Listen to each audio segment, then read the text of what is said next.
Olá, amigos do canal Jalmaza, como é que vocês estão? Viemos para mais uma edição do Jornal do Maza, esta edição em que nós estamos fazendo um especial sobre a energia nuclear, nós que estamos falando no momento sobre a corrida armamentista entre os Estados Unidos e a União Soviética, sobretudo, nós vamos começar a parte chamada Arsenal Imenso.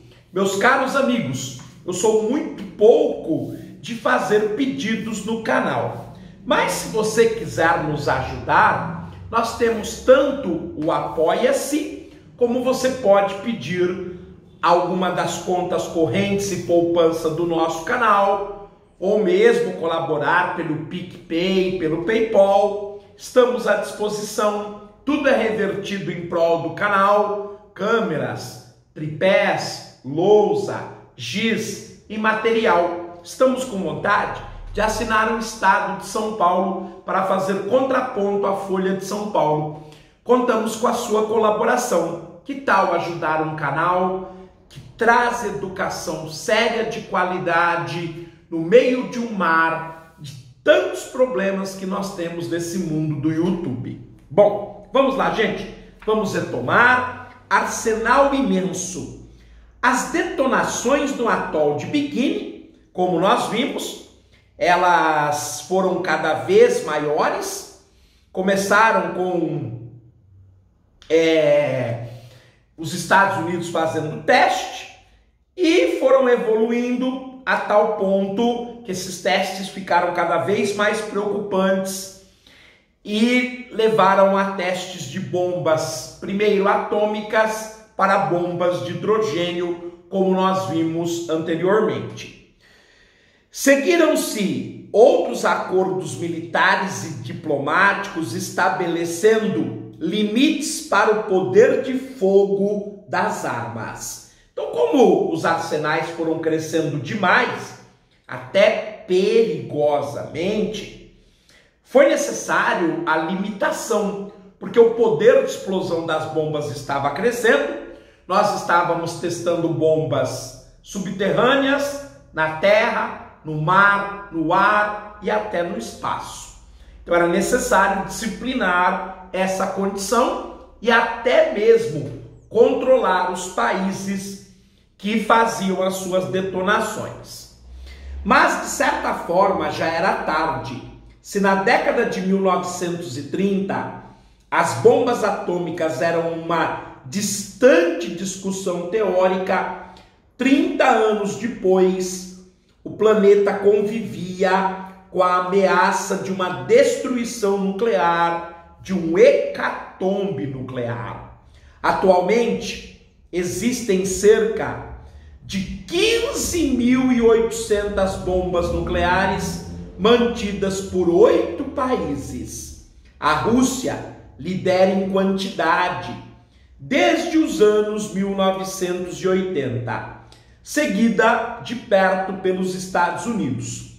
Os dois juntos respondem por 93% do total, sendo que 1/3 está pronto para ser lançado em um prazo de poucas horas. Colocadas na ponta de mísseis balísticos intercontinentais, chamados ICMBs, capazes de serem lançados e atingir distâncias até superiores aos 10.000 quilômetros, essas bombas podem atravessar o planeta e atingir alvos em quaisquer localidades. As bombas lançadas com paraquedas ficaram no passado. Antes elas eram lançadas, como nós vimos no caso de Hiroshima e Nagasaki, por aviões bombardeiros. Agora elas eram lançadas com alcance muito maior, poder de destruição muito maior, por mísseis capazes de atravessar continentes. Ao longo do tempo, parte expressiva do arsenal foi sendo desmontada. Até hoje foram construídas 128 mil diferentes ogivas nucleares. Note que restaram pouco mais que 10%. Segundo estimativa produzida pelo The Bulletin of the Atomic Scientists, um periódico que monitora a evolução do setor, a maior parte teve as peças reaproveitadas na fabricação de outras bombas. Claro que os vários tratados feitos ao longo da distensão, ou détente, como é chamado em francês, entre os Estados Unidos e a União Soviética, ela ajudou na redução destes números de mísseis. Muitos que foram desarmados, no entanto, foram remontados como mísseis ainda mais poderosos e sofisticados. Antes de comentarmos um pouquinho sobre o inventário oficial publicado pelo The Bulletin of the Atomic Scientists, nós vamos falar também sobre a versão suja. A bomba de nêutrons é ainda mais radioativa. A bomba de nêutrons, ela foi criada com a intenção de matar seres humanos e evitar a destruição de bens materiais. Mataria todas as pessoas desta casa, mas a casa ficaria em pé.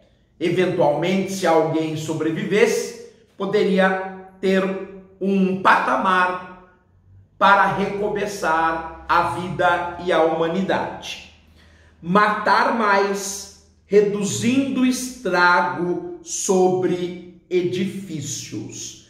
A partir de 1958, os americanos encontraram na bomba de radiação aumentada uma forma de alcançar esse objetivo. Popularmente conhecida como bomba de nêutrons, ela produz uma quantidade de radiação muito mais expressiva, porque 45% de sua energia é liberada na forma de nêutrons, contra 5% de uma bomba atômica tradicional. Logo, ela libera mais radiação, mata células vivas, mas conserva as outras estruturas. Do ponto de vista militar, uma arma desse tipo apresenta uma vantagem expressiva: fazer um estrago maior utilizando carga explosiva menor. Os Estados Unidos alegam que destruíram suas bombas de nêutrons em 2003, mas ainda detêm a tecnologia. Há informações de que Rússia, França, China e talvez Israel também sejam capazes de produzir bombas de radiação aumentada ou bombas de nêutron. Agora nós vamos comentar, não todo o relatório, mas algumas passagens do inventário oficial, o número de bombas conhecidas por país desde 1945. Há uma observação aqui: a Coreia do Norte não participa do levantamento porque as informações a respeito de seu arsenal atômico não são confiáveis. Claro que a Coreia do Norte possui a bomba atômica.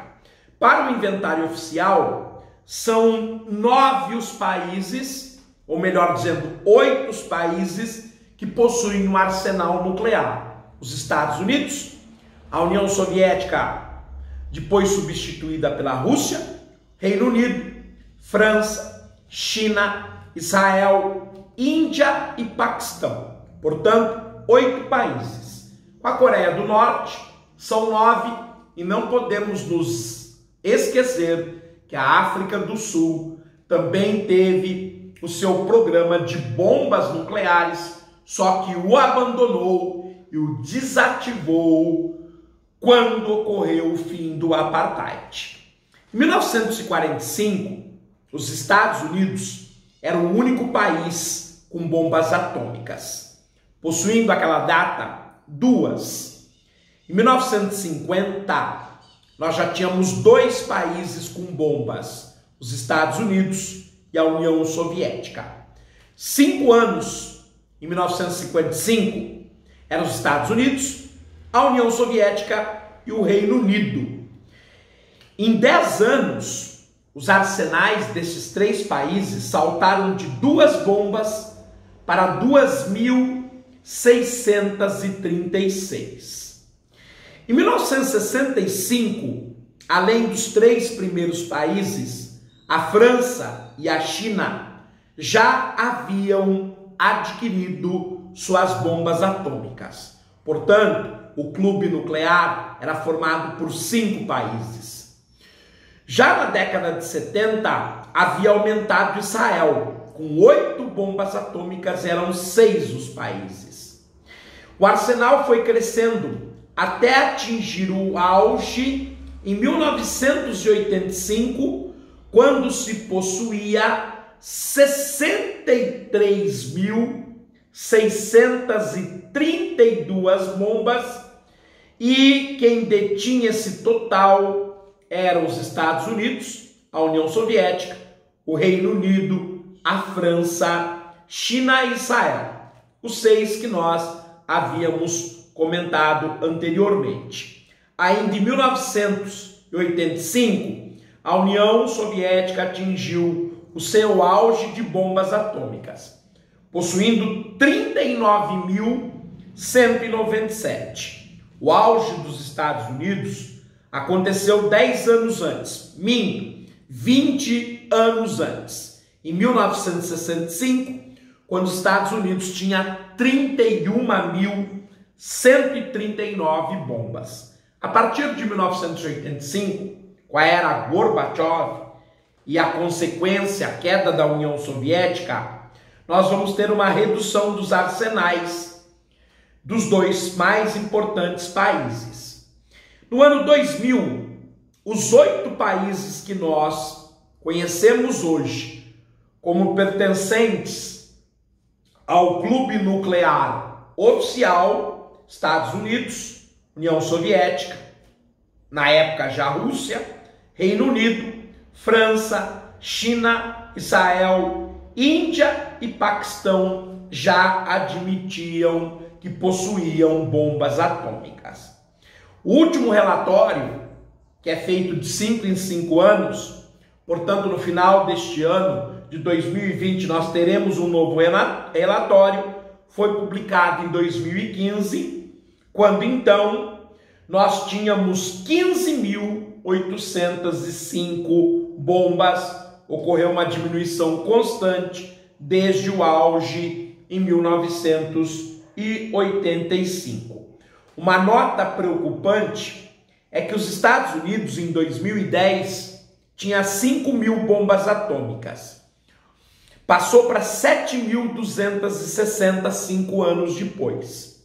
A nota positiva é que a Rússia diminuiu seu arsenal de 12.000 para 7.500 bombas atômicas. O Reino Unido também diminuiu 10 bombas atômicas. A França manteve o mesmo número. A China cresceu 20 bombas. Israel manteve o arsenal com 80. A Índia passou de 80 para 90 e o Paquistão acelerou de 70 para 100. Não se esquecendo, como eu disse anteriormente, sobre o caso da Coreia do Norte e sobre o caso da África do Sul. Mas por hoje é só. Fizemos mais uma edição do Jornal do Masa acerca da energia nuclear. Não se esqueçam de deixar a sua curtida, de se inscrever no canal, de deixar um comentário e de compartilhar esse vídeo em suas redes sociais. Tudo isso ajuda o canal a ser conhecido e a crescer. Nós que trabalhamos, apesar de todo o obscurantismo existente na rede, nós que trabalhamos de forma séria e com informações bastante precisas e atualizadas. Um forte abraço, fiquem bem, até a próxima, eu os aguardo numa próxima edição do Jornal do Masa. Tchau, pessoal!